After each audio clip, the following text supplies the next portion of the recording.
Welcome to the Real News Network. I'm Paul Jay in Washington. In Bahrain, brutal repression of the protesters continues. At least 31 people have been killed. Apparently 4 people have been killed after they were arrested in detention. And if you don't want to see brutal photographs, you better turn your eyes away, because here's photographs of one of the men that apparently was arrested, tortured, and then killed. Here's a few photographs of what he looked like.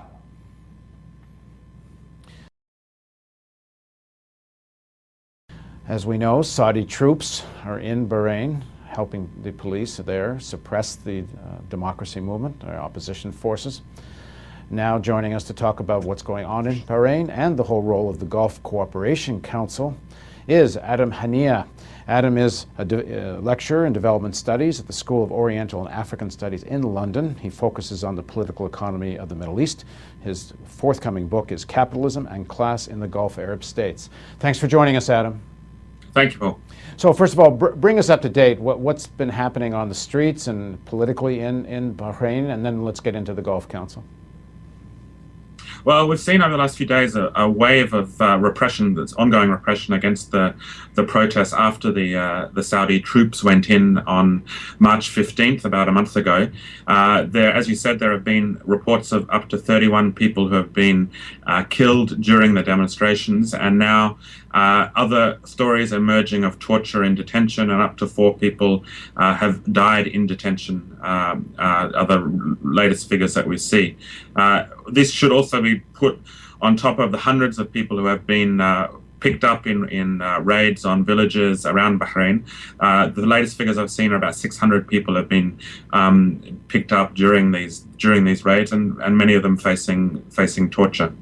The American media has done a little, but very little on Bahrain. The U.S. has said something, but again, very little about the repression there. And the kind of rationale is the argument you hear from the Saudis. This is all being inspired by Iran, and so everyone should kind of ignore the repression because this is sort of in the interest of stopping Iran from taking over. What do you make of that? Well, this is not a new story, of course. This is something that all of the Gulf states, and Bahrain in particular, have been saying whenever there is any movement to try and push forward some kind of change in the region. It's clear from the demonstrations that we've seen over the last couple of months that the demonstrators in Bahrain have been very, very adamant that they are not controlled or being influenced by Iran.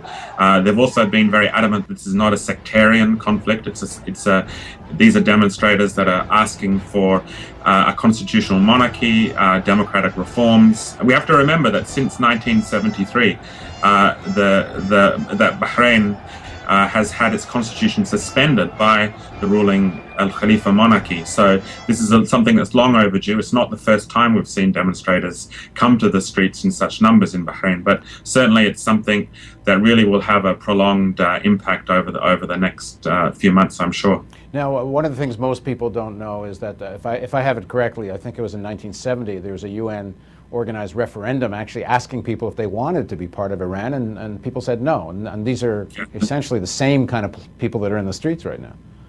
That's right, and the demonstrators are not just Shia; they're also Sunni demonstrators have been prominent in the and the political organizations that we see. Of course, many drawing upon the Shia political communities, but we also see Sunni and secular organizations that have been very prominent throughout these demonstrations. So what's at role here is, to a large extent, the Gulf Cooperation Council. It was under that rubric of that the Saudi sent their forces in. So give us a description of the council and the role it's playing in Bahrain and a little bit in other countries that are part of the council.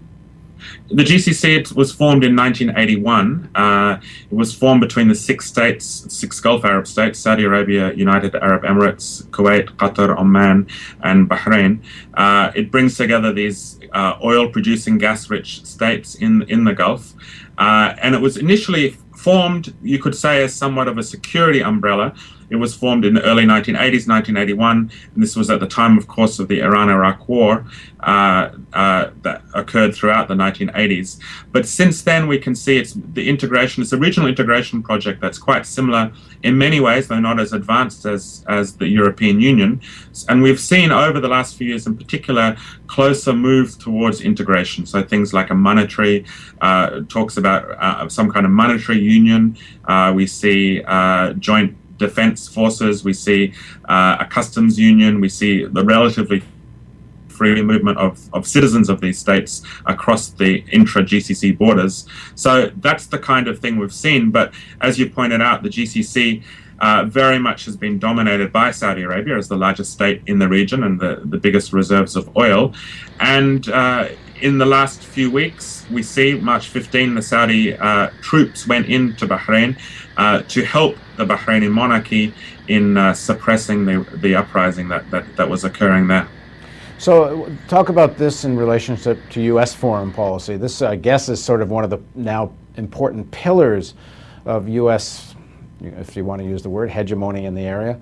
What is the relationship with the Gulf Council, the U.S., and then again, how this relates to what's happening in Bahrain? I mean, as we know, the Fifth Fleet's sitting there.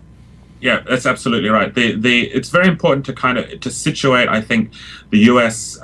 policy, U.S. foreign policy across the whole of the Middle East in relation to the GCC. Unfortunately, this is something I think that's largely been lacking in terms of speaking about the Middle East as a whole, particularly in the uprisings that we've seen in Egypt and Tunisia, cannot be understood, I think, without placing it within the context of US policy towards the GCC as a whole. The GCC really is the core of capitalism in the Middle East. It's the primary place that where accumulation occurs. It's also the linkage with the broader world market. And US foreign policy, not just the United States, Europe as well and other states, really see their relationship with the broader Middle East through the lens of the GCC.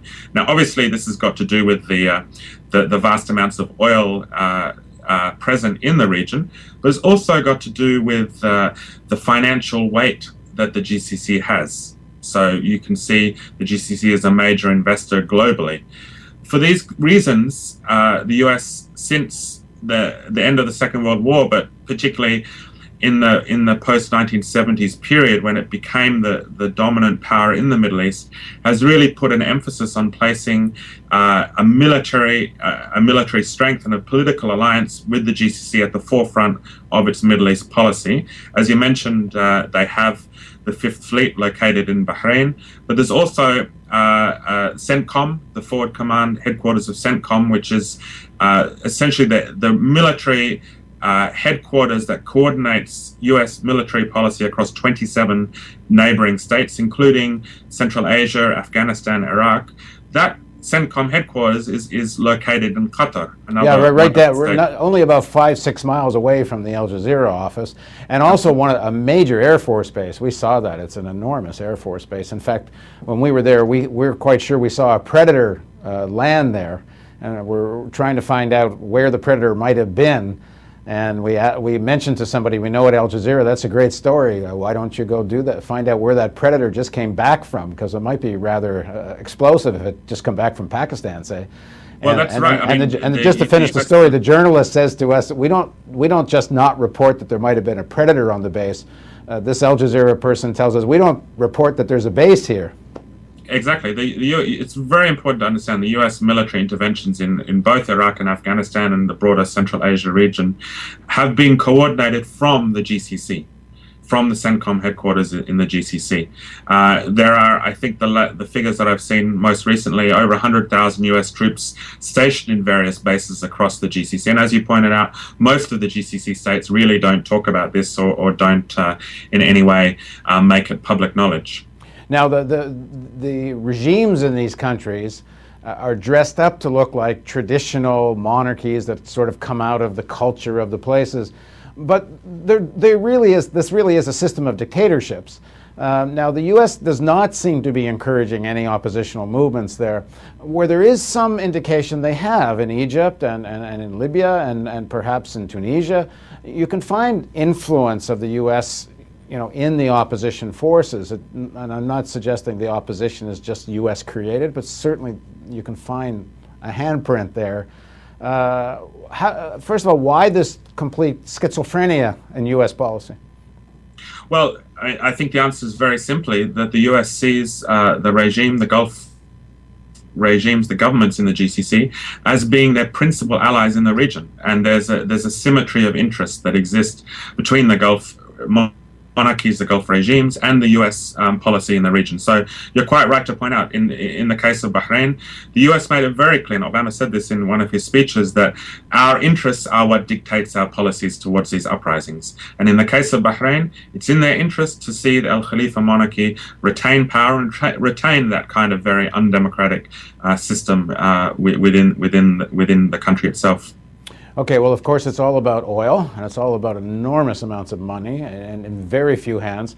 In the next segment of our interview, because this is going to be a series of 2 or 3 interviews, we're going to talk about Egypt, what's happening there.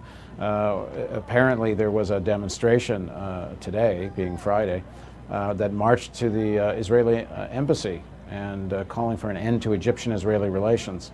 I don't think this is what, if the U.S. had a hand in overthrowing Mubarak, I don't think this was part of the plan. So please join us for part 2 of our interview with Hanieh.